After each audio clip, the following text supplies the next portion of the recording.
اگرچہ میں اس موضوع پہ تقریریں کر چکا ہوں، لیکن آج پھر اس گفتگو کے حوالے سے بات چیزیں تازہ کرتا ہوں۔ اس وقت عالمی سطح پر یہودی جمع عیسائی بریکٹ میں کر لیجیے، اور امریکہ جمع یورپ یہ بریکٹ میں کر لیجیے،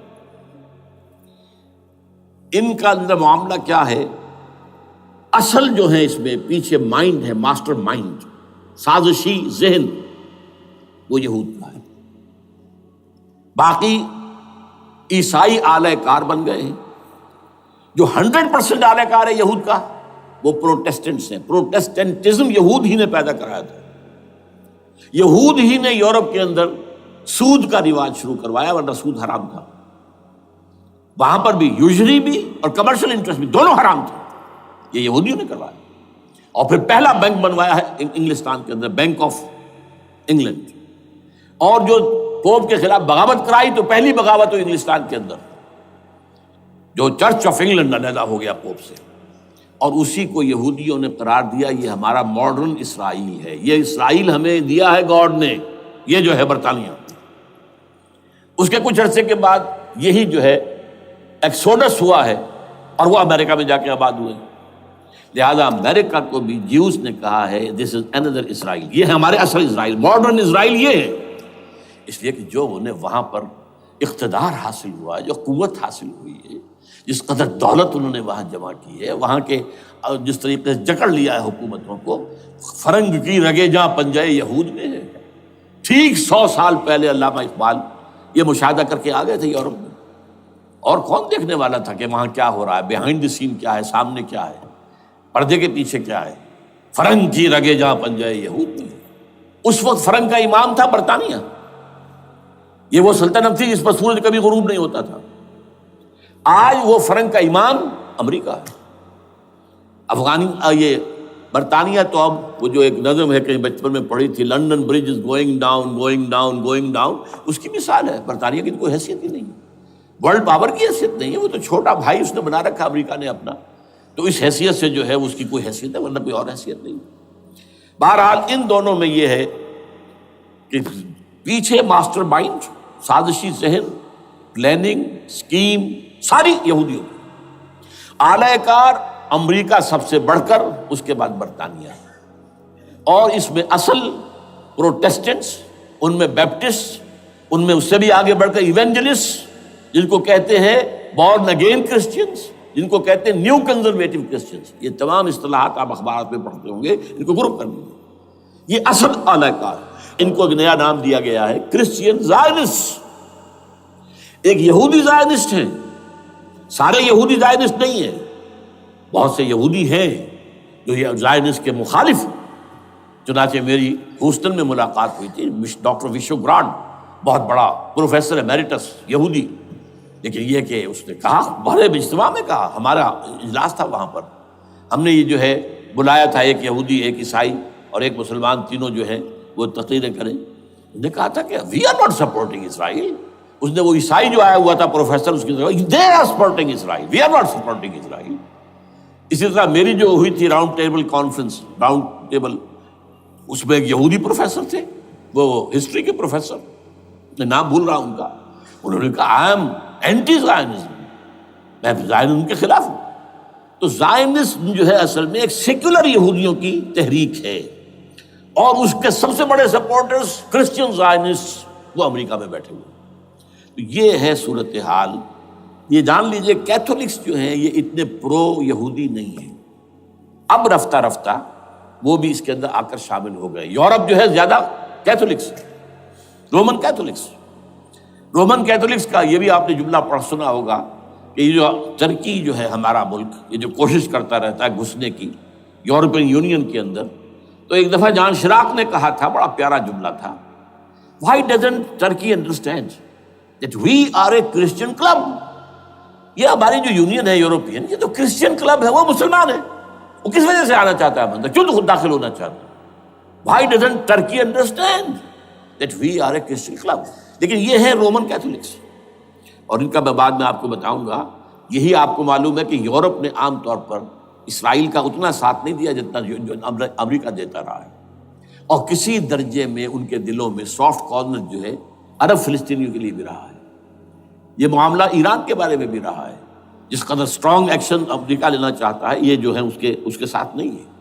تو یہ تھوڑا سا فرق ہے، وہ میں اس کا ایک بنیاد بعد میں بتا دوں گا آپ کو. بہرحال ان کا ایک جو ایجنڈا ہے وہ دو، سمجھیے کہ دو اس کے نکات ہیں، دو رسیوں کے مانند یہ آپس میں بٹا ہوا ہے. پہلا، عالم اسلام کے مادی اور مالیاتی وسائل خصوصاً تیل پر قبضہ، یہ ان کا دنیاوی اعتبار سے، دولت کے اعتبار سے، وسائل کے اعتبار سے اس وقت کا ایجنڈا ہے.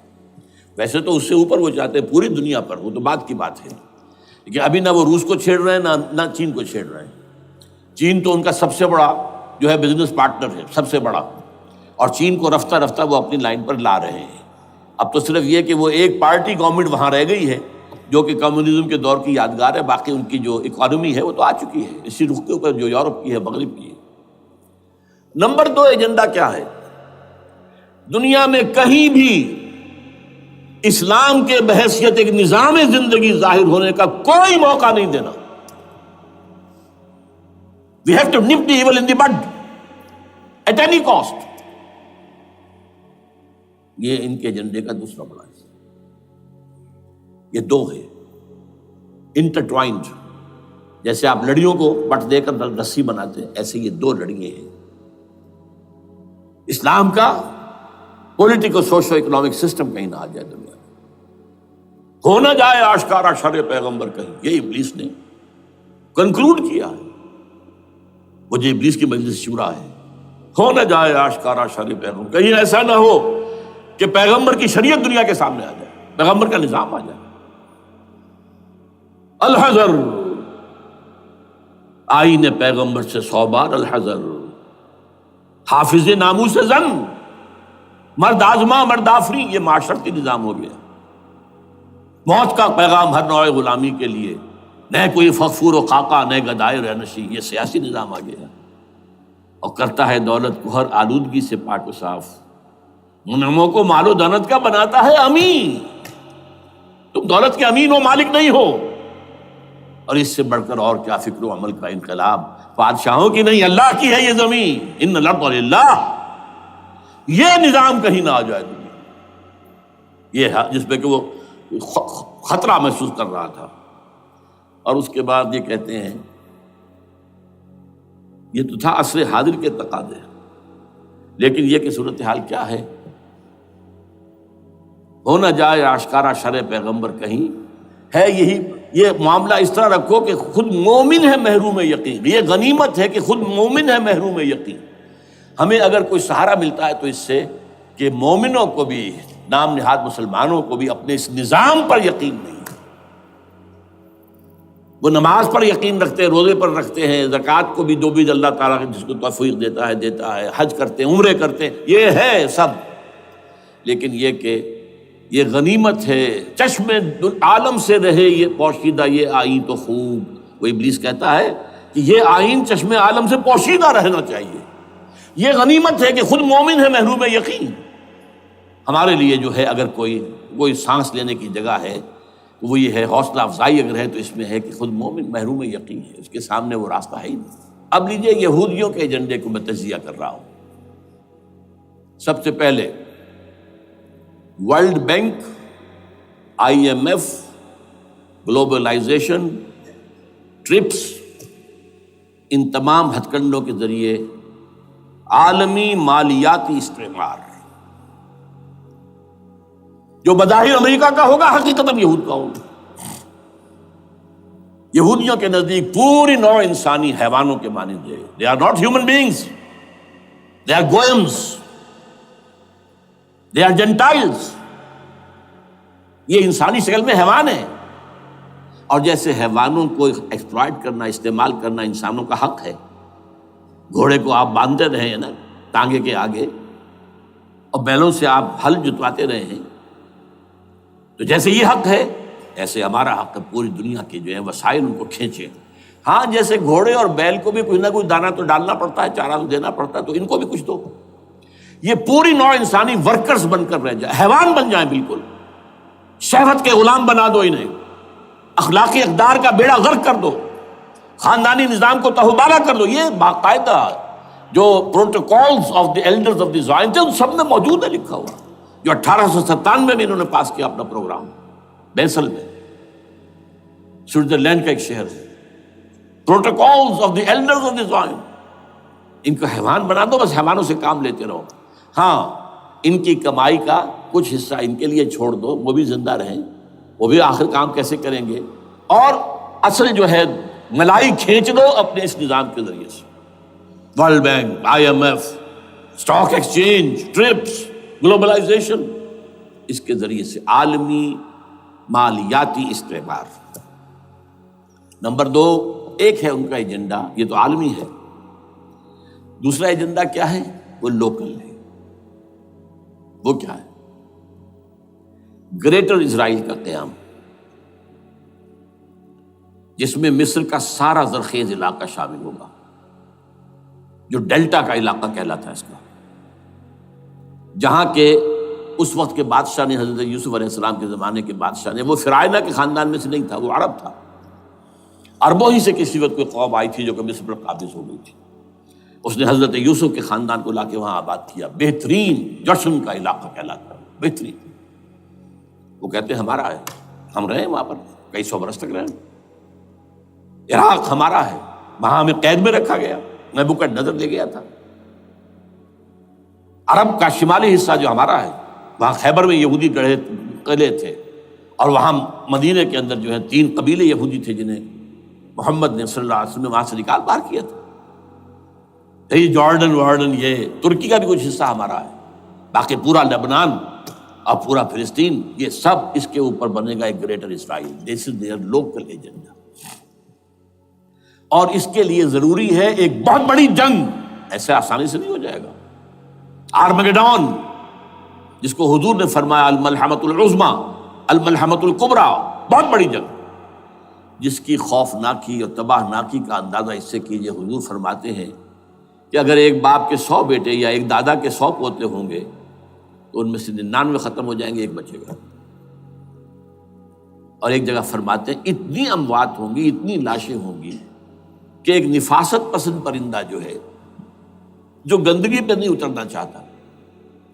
ایک تو ہے یہ کوے، چیلیں، گدھ، وہ تو گندگی ہی کی تلاش میں ہے مردار کھانے کے لیے، وہ تو لاشوں کو نوچ رہے ہوں گے. وہ پرندہ جو ہے نفاست پسند پرندہ، وہ نہیں اتر سکے گا، اڑتا اڑتا چلا جائے گا، لیکن لاشوں کا سلسلہ ختم نہیں ہوگا، یہاں تک کہ تھک ہار کر لاشوں پر گر جائے گا. یہ دور نہیں ہے، اس لیے کہ اس پر متفق ہیں یہودی بھی اور عیسائی. پروٹسٹنٹس، عیسائی اس کے اوپر پوری طرح متفق ہیں. آرمگیڈون، جسے آپ 3rd ورلڈ وار کہہ لیں، الملحمۃ العظمیٰ کہہ لیں، الملحمۃ الکبریٰ کہہ لیں حضور کے الفاظ میں، یہ آئے گی. اس کے نتیجے میں گریٹر اسرائیل بنے گا. نمبر 3، پھر بنے گا 3rd ٹیمپل، جو ٹائٹس نے گرا دیا تھا 70 میں، سن 70 عیسوی، جسے گرے ہوئے کتنا عرصہ ہو گیا؟ 2008. اندازہ کر لیجئے 1800 کتنے برس ہو چکے. وہ دوبارہ بنائیں گے 3rd ٹیمپل، اور اس کے لیے مسجد اقصیٰ کو گرائیں گے، اور ڈوم آف دی راک، قبۃ الصخرہ، وہاں لا کر پھر اس میں کنگ ڈیونز تھرون لا کے رکھا جائے گا. یہ بھی میرے علم میں پہلی مرتبہ اسی ٹرمپٹ کے اشارے سے آیا. وہ کیا ہے؟ حضرت داؤد کا. آج سے کتنے 1000 سال پہلے کی بات ہے، اندازہ کیجیے. 1000 قبل مسیح، اور یہ اب 2000 ہو گیا عیسوی، 3000 برس تو ہو گئے. وہ کیا تھا؟ ایک پتھر تھا جس پر بٹھا کر حضرت داؤد کی تاج پوشی کی گئی تھی. پھر اسی پر حضرت سلیمان کی تاج پوشی ہوئی، پھر اسی پر ان کے بادشاہ آتے رہے، تاج پوشی ہوتی گئی.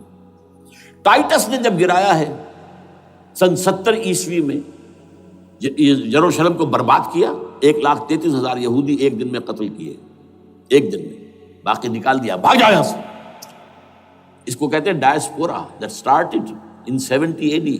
یہ منتشر ہو گئے، جس کا جہاز سنگھ سمایا چلا گیا، یورپ میں چلے گئے، شمالی افریقہ میں، مسلمان ملکوں میں، انڈیا میں آ گئے، ایران میں آ گئے، سب جگہ وہاں سے نکال دیے گئے، diaspora.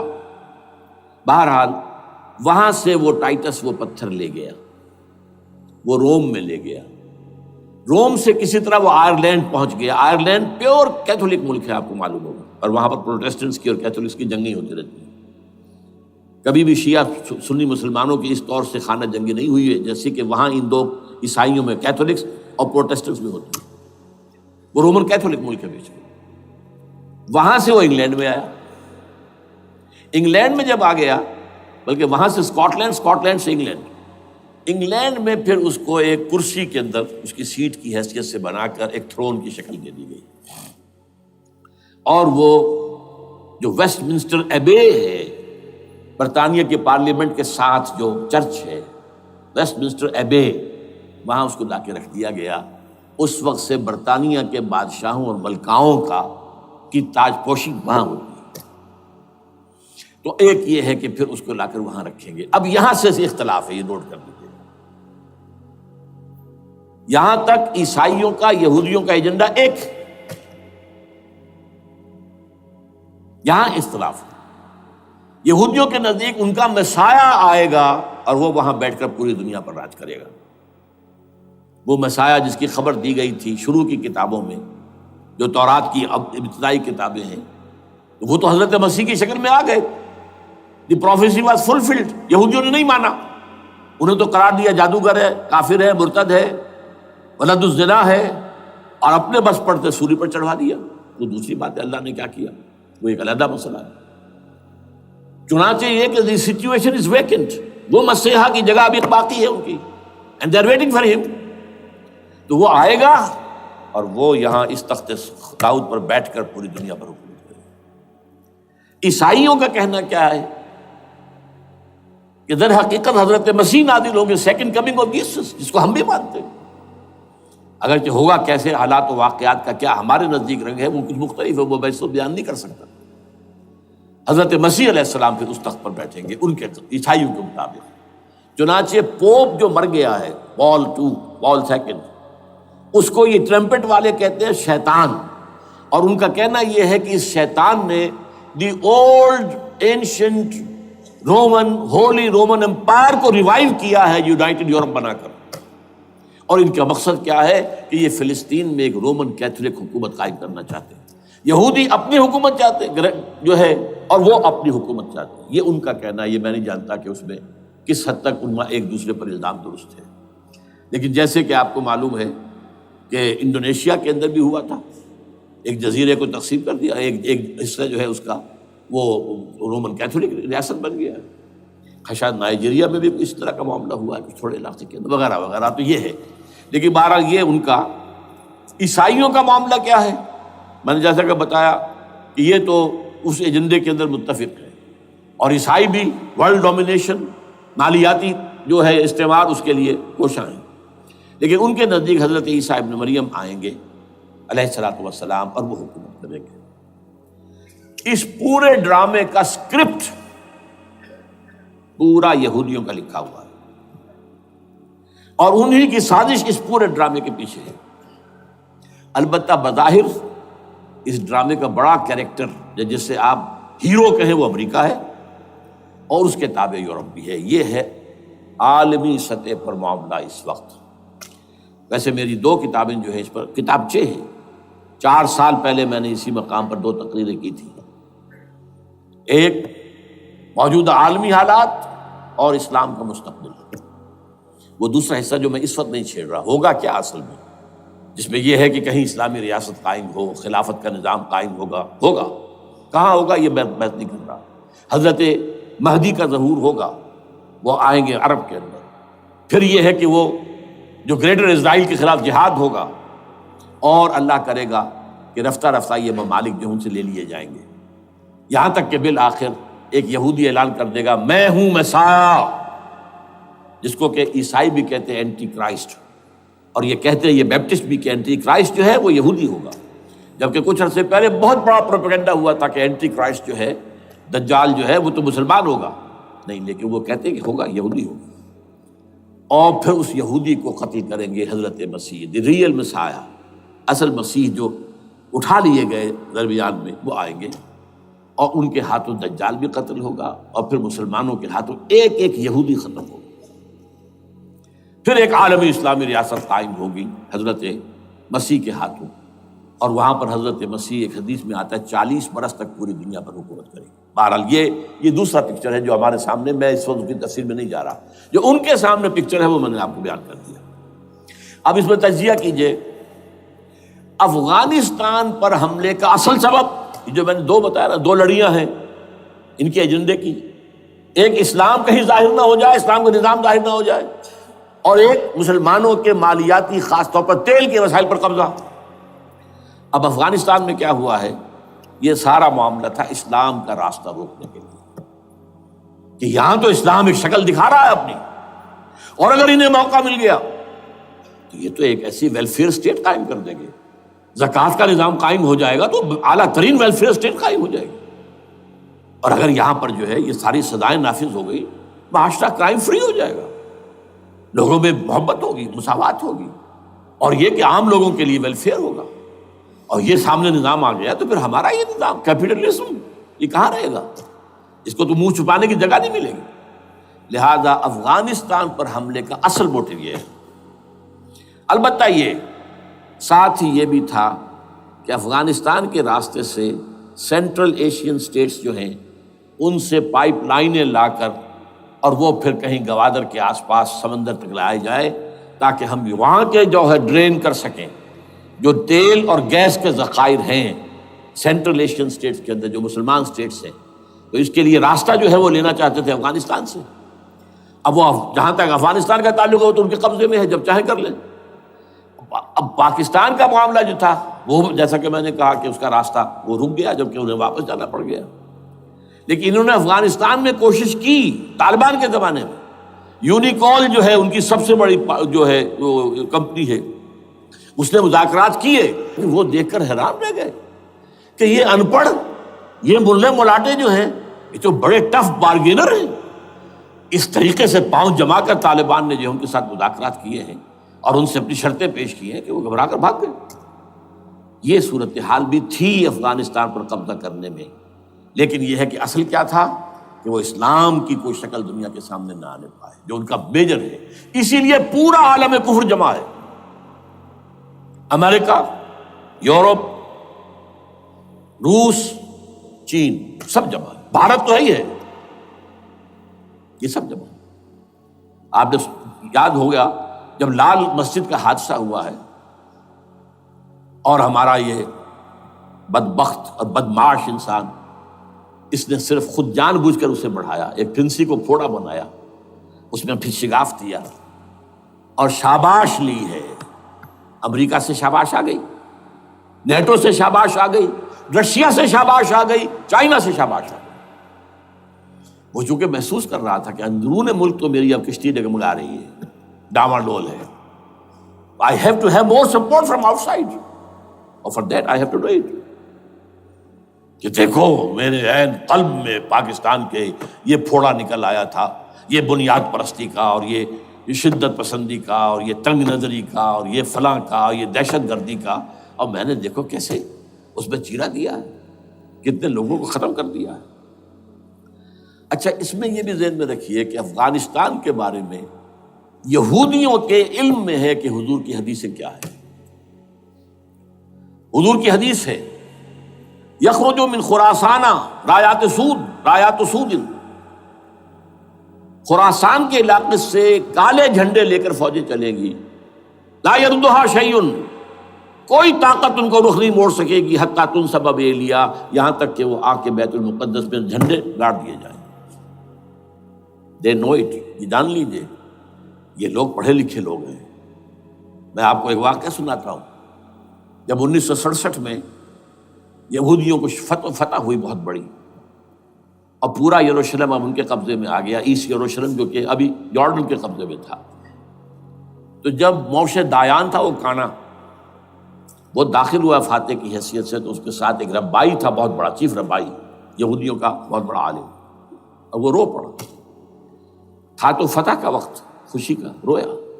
So this is the beginning of the end, یہ الفاظ آئے اخبارات کے اندر. گویا کہ اب یہ آخری ڈرامہ جو ہے شروع ہو گیا ہے. وہ آخری ڈرامہ انہیں معلوم ہے ان کی تباہی پر ختم ہونا ہے. اس میں حضرت مسیح کے نزول کے بعد یہ ٹرمپٹ والا بھی لکھتا ہے کہ 80% یہودی قتل ہو جائیں گے. اور میں سمجھتا ہوں کہ 20% اگر صحیح ہے اس کی بات تو وہ ہوں گے جو اب حضرت مسیح پر ایمان لے آئیں گے. باقی 80% اپنے اس کفر پر اڑے رہیں گے اور قتل ہوں گے. اسی طرح حضور کی ایک حدیث ہے کہ جب یہودیوں کا قتل عام ہو رہا ہوگا اگر مسلمان قتل کریں گے تو اگر کسی درخت کے پیچھے یہودی چھپا ہوگا تو درخت پکارے گا اے مسلمان یا عبداللہ آؤ ادھر، یہ میرے پیچھے یہودی چھپا ہوا، قتل کرو اسے. کسی پتھر کے پیچھے چھپے گا تو پتھر بولے گا سوائے ایک درخت غرقد کے، کہ غرقد یہودیوں کا درخت ہے، وہ پناہ دے گا. اور آج اسرائیل میں سب سے بڑی پلانٹیشن غرقد کی ہے. They know it. اسی لیے افغانستان، خراسان، یہ افغانستان کا ہارٹ ہے افغانستان. اور یہ بھی جان لیجئے ہمارا جو مالاکنڈ سے اوپر کا علاقہ ہے یہ بھی خراسان کا حصہ ہے، اولڈ خراسان، جیسے گریٹر خراسان کہا جاتا ہے ہسٹری میں. ایک میں نے ایرانی سے پوچھا تھا اس کے بارے میں تو اس نے کہا خراسان ہمارا ایک صوبہ ہے. میں نے کہا وہ تو مجھے معلوم ہے، جس کا دارالخلافہ مشہد ہے اور یہ ان کا مقدس شہر ہے، وہ تو اسے مکے کی طرح سمجھتے ہیں. بہرحال میں نے کہا میں پوچھ رہا ہوں پرانا خراسان بزرگ. تو خراسان بزرگ کا انہوں نے بتایا پورا افغانستان اس میں شامل. اور پھر یہ اسٹیٹس جو ہیں سینٹرل ایشین اسٹیٹس اور ایران کا ایک حصہ اور پاکستان کا ایک حصہ، یہ جو مالاکنڈ کہلاتا ہے. اور یہ بڑی معنی خیز بات ہے کہ وہیں مالاکنڈ سے تحریک چلی ہے جو اصل تحریک ہے طالبان پاکستان، وہ سوات سے چلی ہے. بہرحال اس وجہ سے، اس پہلو سے یہ جو ہے افغانستان پر حملے کا سب سے بڑا سبب وہ تھا. دوسرا جو تھا وہ یہ کہ ان کو جو پائپ لائن لے کے آنی تھی اس کے لیے، لیکن وہ ظاہر بات ہے کہ اس میں جو ہے جو طالبان نے وہ ان کی چکمے میں نہیں آئے. اس پر ایک کتاب ہے کہ جو انگریزی میں ہے عابد اللہ جان کی، Afghanistan the genesis of the last crusade. Afghanistan سے آخری صلیبی جنگ کا سلسلہ شروع ہو رہا ہے. بہت جو ہے چشم کشا ہے، معلومات افزا ہے، انگریزی میں ہے. اچھا عراق میں معاملہ برعکس تھا. عراق میں تیل کا معاملہ بھی تھا تو وہ صرف امریکہ کا تھا. جو یورپ ہے وہ زیادہ تر کیسپین کے ایریا کے تیل کی طرف نگاہیں رکھتا ہے. یہ جو ہے یہ اصل میں سارا جو ہے یہ امریکہ کا معاملہ ہے. اور دوسری طرف یہ کہ یہاں کو مذہبی سلسلہ نہیں تھا، حالانکہ تھا، وہ یہودیوں کا تھا. وہ کیا تھا؟ Extension, first step towards the establishment of greater Israel. یہ بات اچھی طرح سمجھ لیجیے. یہاں پہ تیل کا معاملہ بھی میں نے کہا تھا نا، دو لڑیاں ہیں جو چل رہی ہیں. تیل کا معاملہ یہاں خاص طور پر عراق کے اندر زیادہ، افغانستان میں بہت کم. لیکن یہ کہ یہاں پر بھی جو اصل ہے بیہائنڈ دی سین، جو اصل چیز کیا ہے کہ گریٹر اسرائیل کے قیام کی طرف پہلا قدم. میں یاد دلاتا ہوں آپ کو، جب فرسٹ گلف وار ہوئی تھی جس میں عراق کا بھرکس نکال دیا گیا تھا، اس کے اختتام پر کہا تھا شوارز کرافٹ، جو ان کا کمانڈر ان چیف تھا الائڈ فورسز کا، اس نے صاف کہا تھا، مجھے آج تک ایک لفظ یاد ہے، We fought this war for the protection of Israel.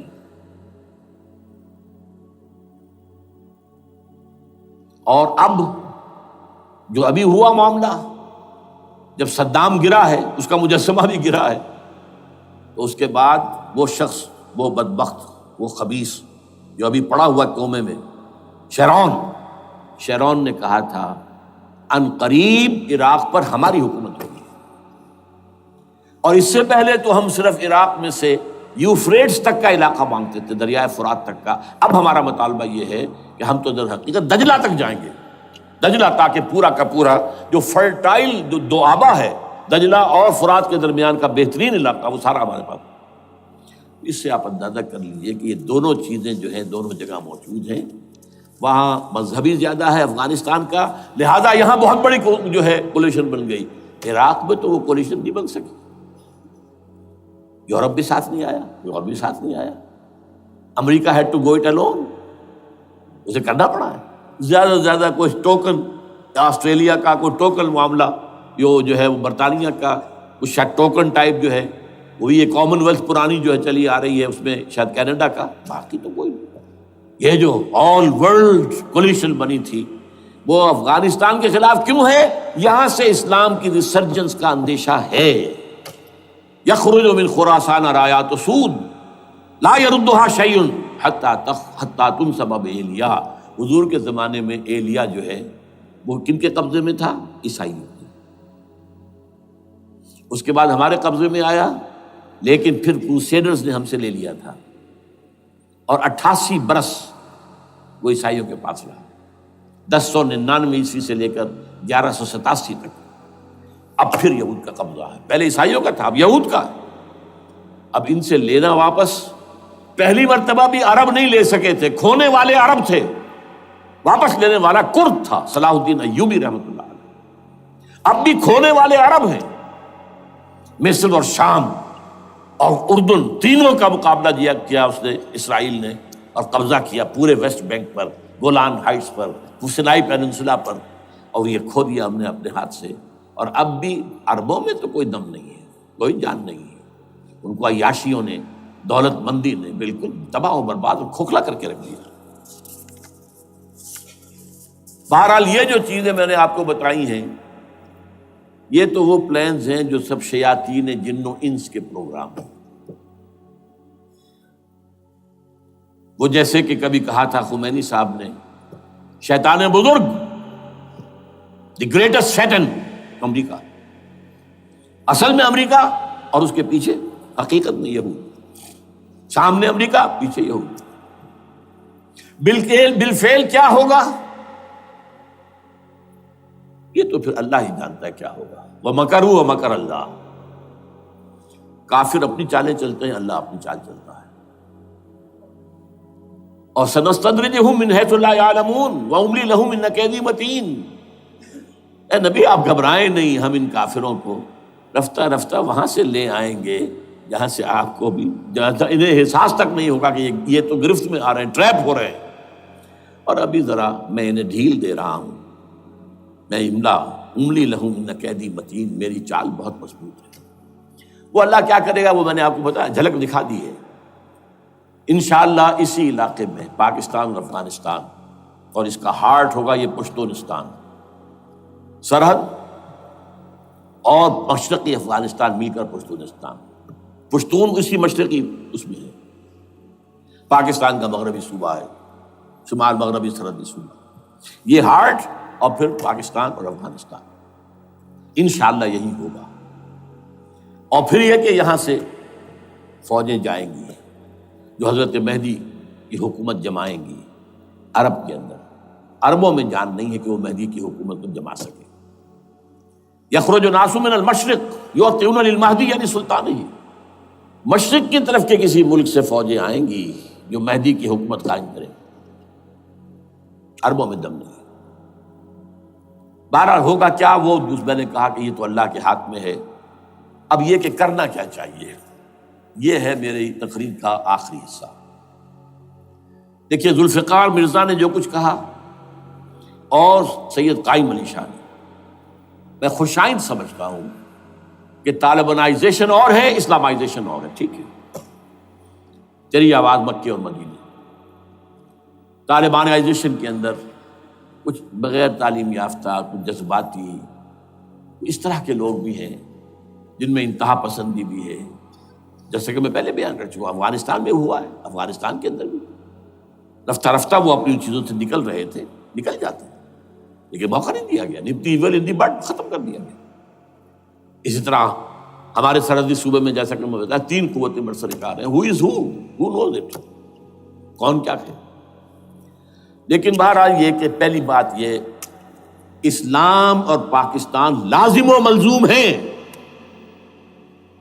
یہاں اسلام آئے گا تو یہ ملک رہے گا، نہیں آئے گا تو ختم ہو جائے گا، اس میں کوئی شک نہیں۔ میری 2 کتابیں پڑھ لیجیے اگر اللہ توفیق دے، ہمت دے، اسلام اور پاکستان، یہ سن 67-68 کی تحریریں میری ہیں۔ جینیسس آف پاکستان کیا تھا، how Pakistan came into existence, پھر یہ کہ میں نے استحکام پاکستان کے نام سے سن 85 کے اندر کتاب لکھی ہے، یہ دونوں کتابیں پڑھی ہیں۔ پاکستان کا کوئی جواز نہیں اگر یہاں اسلام نہ آئے، اور واقعتاً ہم جواز کھو چکے ہیں، یہ تو اللہ تعالیٰ ہمیں مہلت دے رہا ہے۔ لیکن اب یہ سمجھ لیجئے، یہ اللہ تعالیٰ کی طرف سے ایک خاص مہلت ہے، اور شاید آخری مہلت ہے جو ہمیں مل رہی ہے۔ یہاں اسلامائزیشن نہ ہوا تو یہ ملک نہیں رہے گا۔ میں یہاں آپ کو ایک شعر سنا دوں، ہے تو ایک ایسی شخصیت کا جو کچھ کنٹروورشل بھی ہو گئی، بعد میں بدنام بھی ہو گئی۔ ایک زمانے میں جماعت اسلامی کے بڑے مخلص کارکن تھے وہ، مولانا کوثر نیازی۔ انہوں نے ایک بڑا تلخ شعر کہا تھا، اسلام کو اگر تیری فضا راس نہ آئے، اے میرے وطن تجھ کو کوئی آگ لگائے۔ ہمیں اسلام چاہیے، اور اسلام نہیں آئے گا تو یہ ملک نہیں رہے گا۔ کوئی زرداری، کوئی نواز شریف اس ملک کی بقا کی ضمانت نہیں دے سکتا۔ اس کی بقا ہے اگر تو اسلامائزیشن میں۔ 61 سال کی ہماری بے وفائی اللہ کے ساتھ کیے ہوئے وعدے کی، اس کا ایک عذاب ادنا ہم جھیل چکے ہیں۔ 71 یاد کی، سن 71 پاکستان 2 لخت، 93,000 مسلمان پاکستانی بھارت کی قید میں بھیڑوں بکریوں کی طرح ہانک کر لے جائے گئے، ٹرکوں میں بھر بھر کر، جیسے کہ ڈیرہ غازی خان سے بھیڑیں بکریاں آتی ہیں لاہور میں ذبح ہونے کے لیے، کنسنٹریشن کیمپس میں۔ ہمارے ٹائیگر نامی جرنیل نے پیش کیا اپنا ریوالور، کتنے لوگ مارے گئے، کتنا فساد ہوا، مسلمان کے ہاتھوں مسلمانوں کا خون کتنا ہوا۔ یہ اللہ کا ایک خاص عذاب ہوتا ہے۔ میں نے وہ آیت آپ کو سنائی تھی، قل هو القادر على ان يبعث عليكم عذابا من فوقكم او من تحت ارجلكم۔ اے نبی ان سے کہہ دیجیے اللہ اس پر قدرت رکھتا ہے، جب چاہے تم پر کوئی عذاب اوپر سے بھیج دے، تمہاری زمین کے نیچے سے نکال دے۔ زلزلہ آیا تھا کہ نہیں؟ او یلبسکم شیعا، ایک تیسری شکل بھی ہے، نہ اللہ آسمان کو کوئی تکلیف دے نہ زمین کو، زمین پھٹے گی تو آدمی جائے گا نا اندر، بلکہ تمہیں گروہوں میں تقسیم کر کے، او یلبسکم شیعا فیذیق بعضکم بعض بعض، تو ایک دوسرے کی قوت کا ایک دوسرے کو مزہ چکھائے، تم خود ایک دوسرے کے گلے کاٹو۔ ہمیں کسی اور قوم کو تکلیف دینے کی ضرورت نہیں ہوگی، یہ کام ہمارے ساتھ ہو چکا ہے 1971 میں۔ بہرحال اب اس کے بعد بھی تاخیر تو ہماری جو کی تو ہے، اب ہم اس جگہ پر پہنچ گئے کہ شاید اب عذاب الاکبر آنے والا ہے۔ وہ آیت بھی میں نے شروع میں پڑھی تھی، وَلَنُذِيقَنَّهُم مِّنَ الْعَذَابِ الْأَدْنَىٰ دُونَ الْعَذَابِ الْأَكْبَرِ لَعَلَّهُمْ يَرْجِعُونَ۔ چھوٹا عذاب آیا سن 71 میں پاکستان، بہرحال مغربی پاکستان تو برقرار رہا، اس کا نام بھی پاکستان رہا۔ اب شاید بڑا عذاب آ رہا ہو، بلکنائزیشن جس کے نقشے جو ہیں دنیا میں شائع کیے جا چکے ہیں۔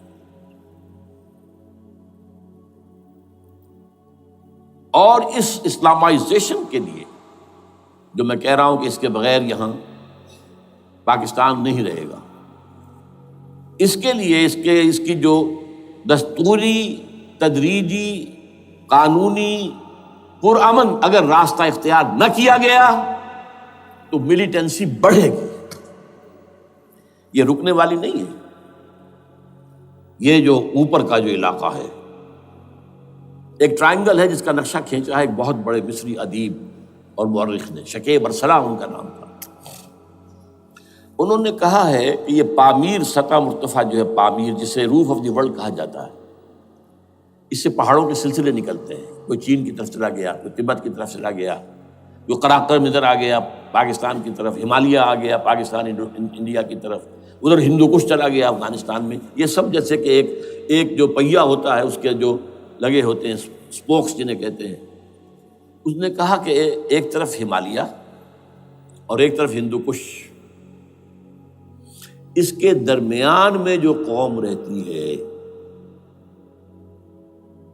اب نوٹ کر لیجیے، یہ ہمالیہ کا اینڈ جو ہے مغربی، وہ کیا ہے، یہ نتیا گلی وغیرہ اسی کا حصہ ہے، اس کے بعد ختم، دریائے سندھ بہ رہا ہے، لیکن اوپر جا کر وہ ٹرن دیتا ہے رائٹ کو، تو پھر اب وہ قراقرم اور ہمالیہ کے درمیان جاتا ہے۔ یہاں تک کہ انڈیا سے جو اس کا داخلے کا راستہ آ جاتا ہے.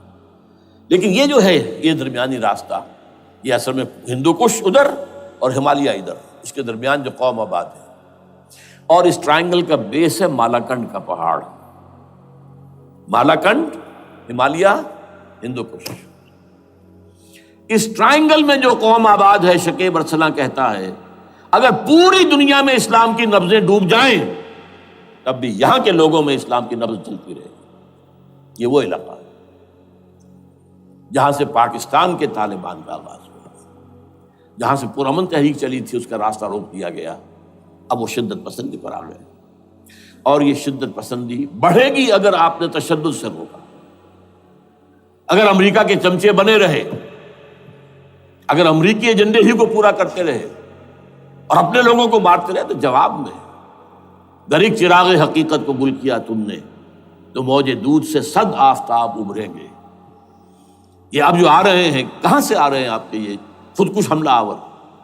یہ وہی ان لوگوں کے رشتہ دار ہیں نا جو امریکی بمبارڈمنٹ میں مارے گئے ہیں. کتنے ہیں جن کے بچے ختم ہو گئے، بیٹے مر گئے.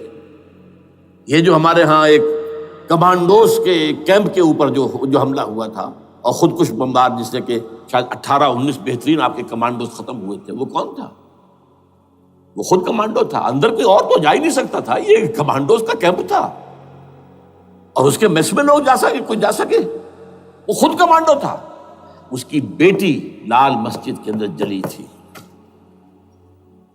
اب آپ اندازہ کیجئے کہ اس کے دل میں جو کھول رہا تھا اس کا جذبہ، اس نے اس کو ٹھنڈا کیا خود جان دے کر.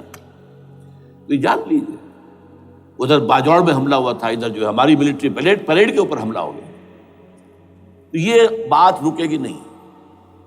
اور یہ ظاہر بات ہے کہ اب شمال سے لے کر نیچے تک کی بات ہے. وہاں پر بھی میں نے شروع بھی کہا تھا یہ خطرہ حقیقی ہے، غیر حقیقی نہیں ہے، وہمی اور خیالی نہیں ہے. اس لیے کہ اب جو اس علاقے سے جا رہے ہیں ہجرت کر کے کراچی، وہی ان کی جگہ ہے، وہیں پر ان کے رشتہ دار ہیں، محسود ہیں، وزیری فلاں ہے، یہ ہے وہ ہے، وہاں وہ جا رہے ہیں. اور وہاں پر بھی ظاہر بات ہے کہ جو کچھ ہو رہا ہے افغانستان میں اور جو کچھ ہو رہا ہے شمال سرحدی صوبے میں، اس کا ایک تسلسل ہوگا. میں یہاں یہ عرض کر دوں آپ سے کہ تقریباً 4 سال قبل، بلکہ 4.5 سال، میں انتہائی مایوسی کو پہنچ چکا تھا کہ پاکستان کا وجود باقی نہیں رہے گا. میں نے یہی تقریر کی ہے 29 فروری سن 2004 کو اسی جگہ. پاکستان جواز کھو چکا. یہ اسلام کے نام پر تھا. ویئر از اسلام؟ جو اسلام یہاں وہ تو بھارت میں بھی ہے، وہ تو امریکہ میں بھی ہے. وہ کہاں ہے اسلام کا سیاسی نظام، اسلام کا تعزیراتی نظام، اسلام کا کرمنل لا، اسلام کا سول لا، اسلام کے فیملی لاز کہاں بنائے تھے اس شخص نے جو فیلڈ مارشل بنا تھا خود ساختہ، جو اس نے قوانین بنائے تھے. تمام علماء نے کہا تھا، تمام مکتبہ فکر کہ غلط ہے. تحریک کوئی نہیں اٹھائی، یہ ان کی غلطی تھی، کوتاہی تھی. جمہوریت کی تحریک میں شامل ہو گئے، اس پر کوئی تحریک نہیں چلائی. بہرحال وہ نظام کہاں ہے؟ وہ نظام تو قائم نہیں کیا.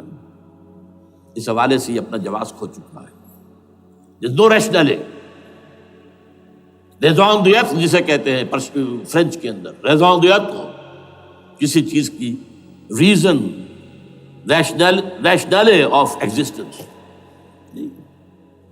اس کے بعد یہ ہے کہ پچھلے سال سے کچھ مایوسی میں کمی ہوئی. Number 1، chief justice of Pakistan Iftikhar Muhammad Chaudhry کے اندر ہمت اللہ نے دی، وہ کھڑا ہو گیا.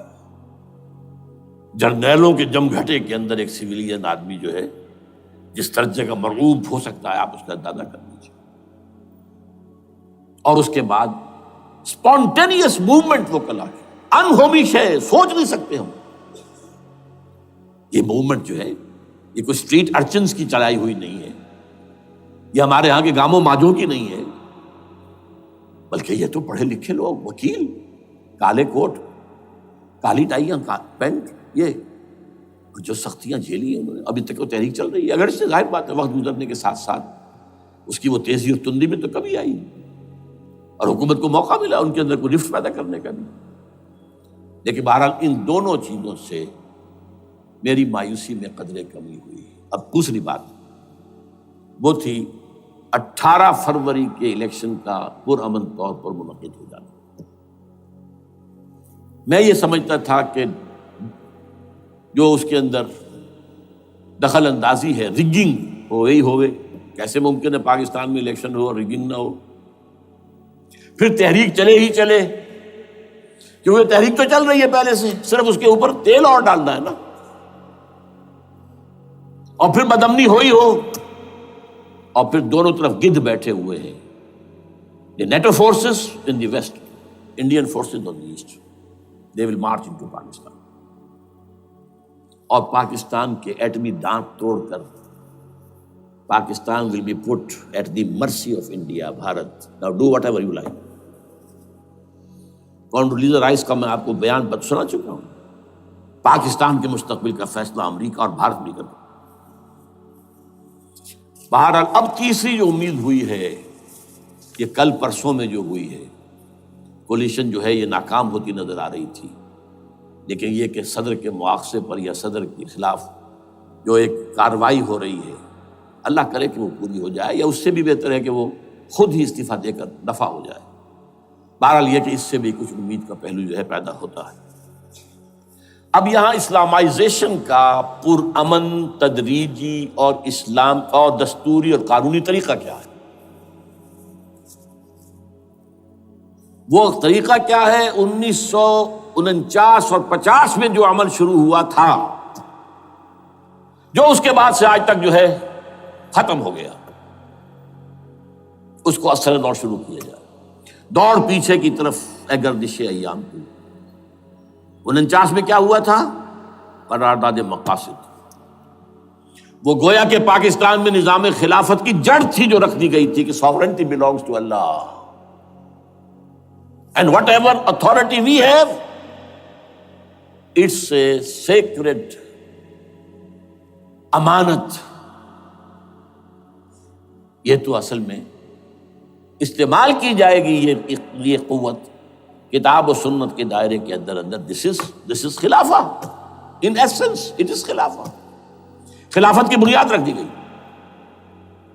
اس سے پہلے 48 میں سن 47 کی ایک تقریر کی وجہ سے جو غلط فہمی پیدا ہوئی تھی قائد اعظم کی، 11 اگست کی، اس کا انہوں نے کراچی کے ہائی کورٹ بار ایسوسیشن میں جا کے کہہ دیا تھا، کچھ لوگ شرارت کے ساتھ یہ پروپیگنڈا کر رہے ہیں کہ پاکستان میں دستور شریعت پر مبنی نہیں ہوگا، یہ فتنہ ہے، غلط کہہ رہے ہیں، نفی کر دی تھی۔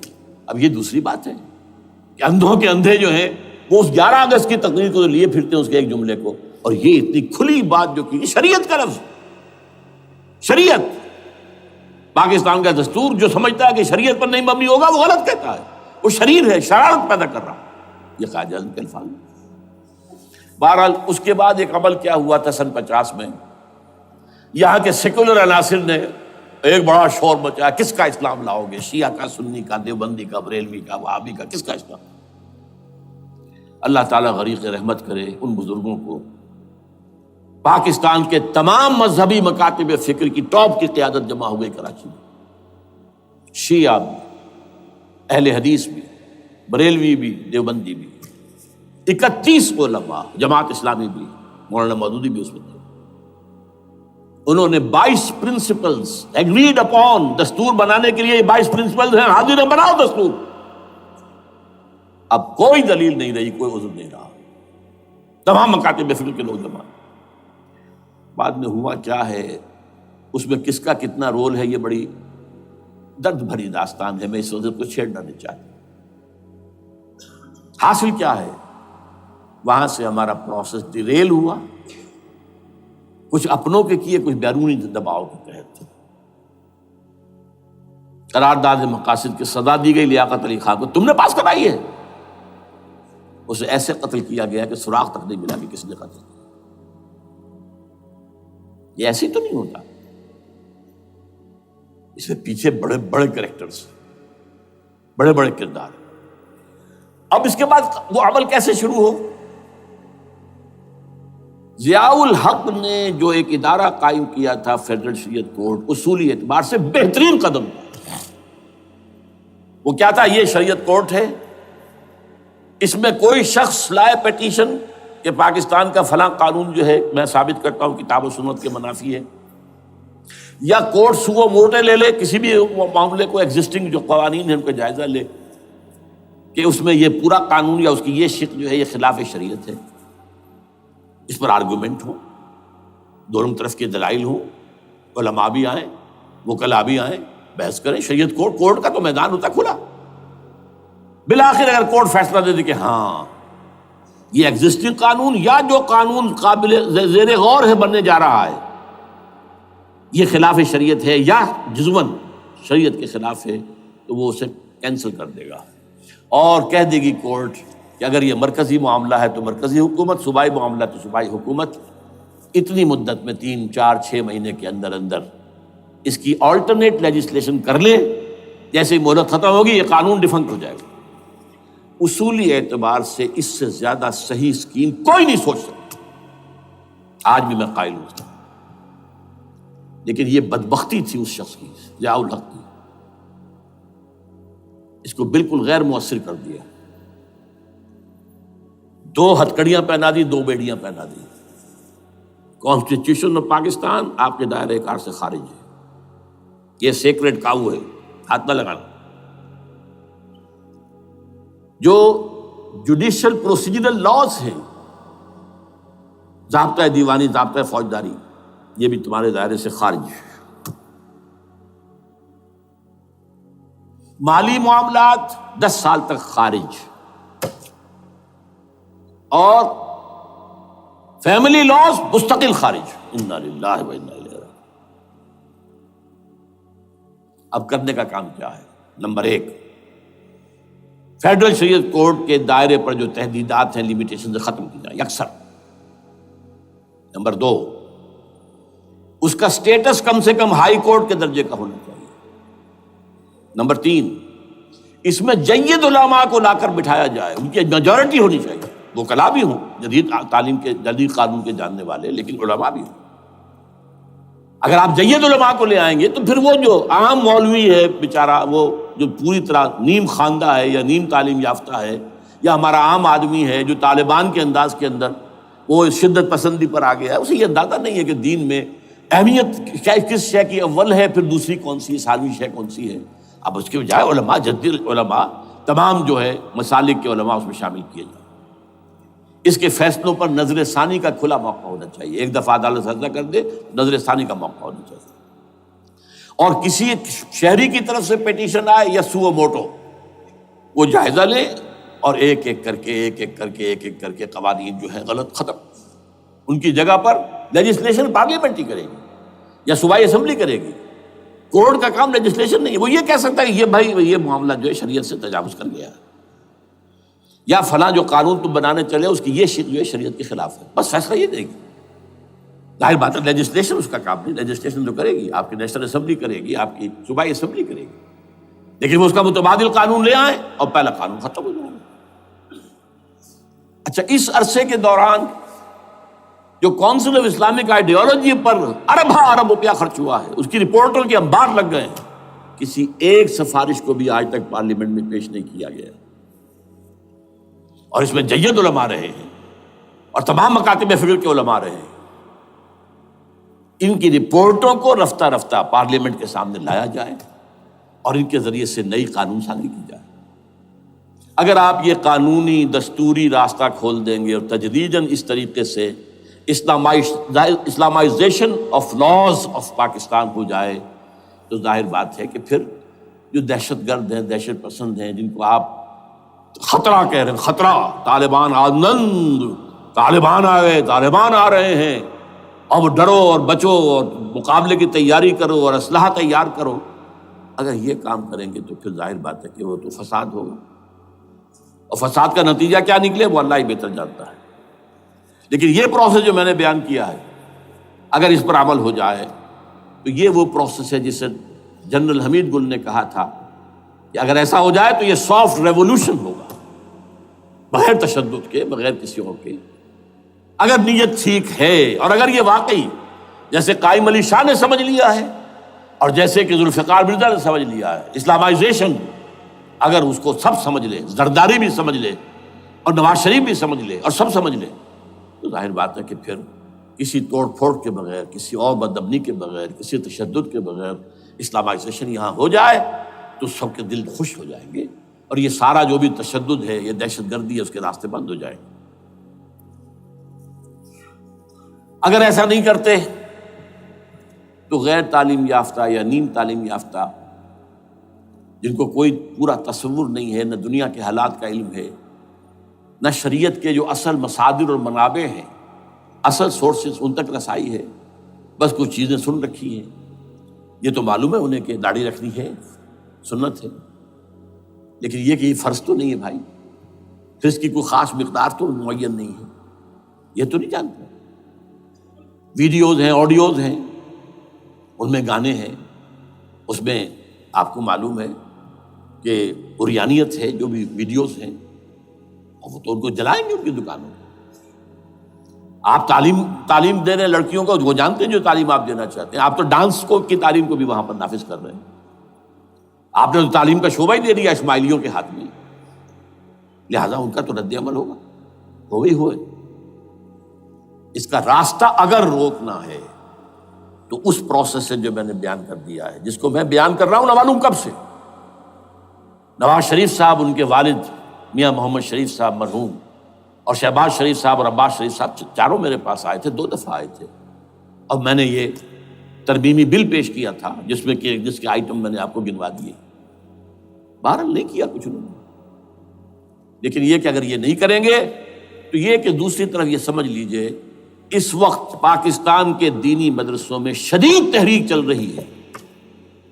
لال مسجد یہ ایک سمبل بن چکا ہے، یہ ایک علامت ہے، اور یہ ملیٹنسی کی طرف بہت بڑی تعداد میں، خاص طور پر جو طالب علم ہیں عربی مدارس کے، طالبان کی سورس یہی تو ہے نا، یہی تھے جن سے کہ افغانستان میں طالبان ابھرے تھے اور یہیں سے پاکستان کو ابھر رہے ہیں۔ ان کے اندر شدید لہر ہے، اور کوئی بہت بڑا فساد ہو گیا اگر خدا نہ خواستہ تو that will be the end of Pakistan. اس سے بچنا ہے تو وہ راستہ اختیار کریں جو میں نے بیان کر دیا ہے، جو میں سال سے بیان کر رہا ہوں۔ دستور کا ترمیمی بل بنا کر دیا ہے، اسے عام بھی کیا ہے۔ البتہ اس عرصے میں ظاہر بات ہے کہ ہم کیا کریں گے، ہمارا کوئی پروگرام کسی ملیٹنسی کے رہ جانے کا نہیں ہے، ہم اسے مفید نہیں سمجھتے بلکہ مضر سمجھتے، یہ کاؤنٹر پروڈکٹیو ہے۔ ہمارے سامنے پروگرام کیا ہے؟ 6 نکاتی پروگرام، بڑے پیمانے پر دعوت ایمان بذریعہ قرآن، نمبر 1۔ میری تمام سرگزشت کھوئے ہوئوں کو جستجو، میری سرگزشت جو ہے 50 سال سے اسی میں ہے، قرآن کا پڑھنا، پڑھانا، سیکھنا، سکھانا، عام کرنا، اور الحمدللہ ایک بڑی ٹیم تیار کر دی ہے میں نے اللہ کے فضل سے، جو یہ کام کر رہی ہے۔ دعوت ایمان بذریعہ قرآن، اور جو ایمان واقعتاً لے آئیں، جس کا ثبوت ہوگا شریعت پر عمل، جس چیز پر عمل کیا جا سکتا اور نہیں کرتے تو آپ مجرم۔ ہاں ظاہر بات ہے، اس سے ایک حصہ ایسا ہے جس پر ہم عمل نہیں کر سکتے جب تک کہ نظام نہ بدل جائے۔ چور کا ہاتھ میں نہیں کاٹ سکتا، آپ نہیں کاٹ سکتے، لیکن جتنے پر عمل ممکن ہے اس پر عمل۔ ایسے لوگوں کو آرگنائز کیا جائے، بیعت کا نظام، مسنون نظام، قرآن میں معصور، مسنون، منصوص، یہ سارا نظام اس کی بنیاد۔ ایک آدمی کا، وہ آدمی کہے کہ بڑھو تو بڑھو، وہ کہے کہ رک جاؤ تو رک جاؤ۔ نمبر 3، ان لوگوں کا تزکیہ، اور میں بتا چکا ہوں تزکیہ اور تربیت۔ تزکیہ کس بات کی؟ کوئی امنگ، کوئی ولولہ، کوئی مقصد، کوئی تمنا دل میں نہ رہے سوائے اللہ کی رضا کی۔ حکومت مطلوب نہ ہو، اقتدار مطلوب نہ ہو، مال و دولت مطلوب نہ ہو، اللہ کی رضا اور آخرت کی فلاح۔ ہر تمنا دل سے رخصت ہو گئی، حضرت مجنون کا مصرع۔ اب تو آجا، اب تو خلوت ہو گئی، اے اللہ تو آجا میرے دل میں، میرے دل سے ہر تمنا نکل چکی ہے، خلوت ہے۔ اور تربیت کس کی؟ کہ تیاری ہو جائے اس بات کی کہ تن من دھن سب لگا دیں گے، جان بھی دے دیں گے جب موقع آئے۔ چوتھا کیا؟ کہ جب تک یہ تعداد کافی نہ ہو، یہ نہیں ہے کہ 150 آدمی لے کر کسی ایک جگہ پر کسی لال مسجد کو ہم مرکز بنا کر بیٹھ جائیں، نعرہ لگا دیں گے، ملک گیر جماعت، اور وہ بھی معتدل تعداد پہ، وہ جب تک نہیں ہوتی تو ہم یہی تین کام کریں گے، دعوت ایمان بذریعہ قرآن، تنظیم بذریعہ بیعت، مسنون بیعت، تزکیہ اور تربیت کرتے رہیں گے، بانشہ درویشی در ساز دمادم زن، یہی کام کرتے رہو، نو ملیٹنسی، نو الیکشنز۔ لیکن جب تعداد کافی ہو گئی تو ایک منظم اور پرامن مطالباتی اور احتجاجی تحریک، توڑ پھوڑ نہیں، گھراؤ جلاؤ نہیں، جیسے گاندھی نے شروع کی تھی، نمک بناؤ تحریک، سول ڈس اوبیڈینس، لیکن کسی نے کوئی توڑ پھوڑ نہیں کی تھی۔ اپنے سر ان کے پھوٹے ہیں بڑے سے بڑے لیڈروں کے، مولانا ابوالکلام آزاد اور پنڈت جواہر لال نہرو کے سر پھٹے ہیں، ہزارہ لوگ جیلوں میں گئے ہیں، انہوں نے کسی کو کچھ نہیں کہا۔ اسی کا نقشہ ایرانیوں نے دکھایا، 20,000 سے لے کر 30,000 تک جانیں دے دی، ہتھیار نہیں اٹھائے، اس لیے کہ ہتھیار بھی استعمال کرو گے تو اوپر جو حکومتیں ہیں ان کے پاس تو بے تحاشا فوج ہے، ان کے پاس ٹینک ہے، ان کے پاس ہوائی جہاز ہیں، ہیلی کاپٹرز ہیں، گن شپ ہیلی کاپٹرز ہیں، کیا نہیں ہے۔ پرامن منظم مطالباتی اور احتجاجی تحریک۔ اللہ کرے کہ ہمیں اس کے لیے جو مہلت درکار ہے وہ مل جائے۔ ہمیں معلوم نہیں کہ کہیں وہ مہلت ختم ہی نہ ہو رہی ہو، لیکن اگر ہم آخری سانس تک اس کام میں لگے رہیں گے تو انشاءاللہ اللہ تعالیٰ کے ہاں ہم معذور قرار پائیں گے۔ اللہ تعالیٰ جو ہے ہمیں درگزر ہم سے فرمائے گا کہ جو کچھ میں کر سکتا تھا اللہ میں کرتا رہا، آخری دم تک کرتا رہا۔ اگر یہ ہے تو اپنی تو کامیابی ہے، باقی کیا ہوتا ہے ملک کا میں کچھ نہیں کہہ سکتا، اللہ بہتر جانتا۔